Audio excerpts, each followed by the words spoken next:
साथीहरु तपाईहरुले आफ्नो एससीको रिजल्ट चेक गर्नको लागि के गर्नु होला साथीहरु तपाईले पनि आफ्नो मोबाइल फोन आएर क्रोम ब्राउजर एप्लिकेसनलाई सबैभन्दा पहिला ओपन गर्नु होला क्रोम ब्राउजर एप्लिकेसनलाई ओपन गरिसकेपछि साथीहरु तपाईले के गर्नु होला यहाँ चाहिँ सर्च अप्सन छ नि यहाँ चाहिँ सर्च अप्सनमा क्लिक गर्नु होला सर्च अप्सनमा क्लिक गरिसकेपछि साथीहरु तपाईले यहाँ के टाइप गर्न एससीको रिजल्ट चेक गर्नको लागि साथीहरु तपाईले यहाँ टाइप गर्न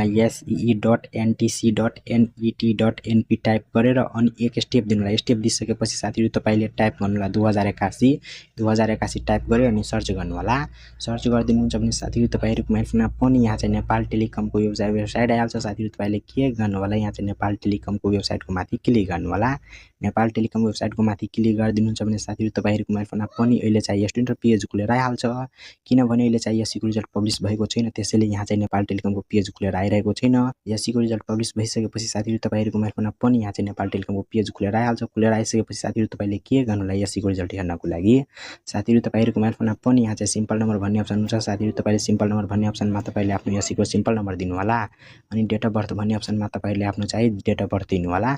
सिम्पल नम्बर अनि डेट अफ बर्थ दिइसकेपछि साथीहरु तपाईहरुको मोबाइल फोनमा पनि यहाँ चाहिँ सर्च रिजल्ट भन्ने अप्सन हुन्छ साथीहरु तपाईले के गर्नु होला यहाँ चाहिँ सर्च रिजल्ट भन्ने अप्सनमा क्लिक गर्नु होला सर्च रिजल्ट भन्ने अप्सनमा क्लिक गर्दिनुहुन्छ भने साथीहरु तपाईहरुको मोबाइल फोनमा पनि तपाईहरुको एससीको रिजल्ट हेराइदिन्छ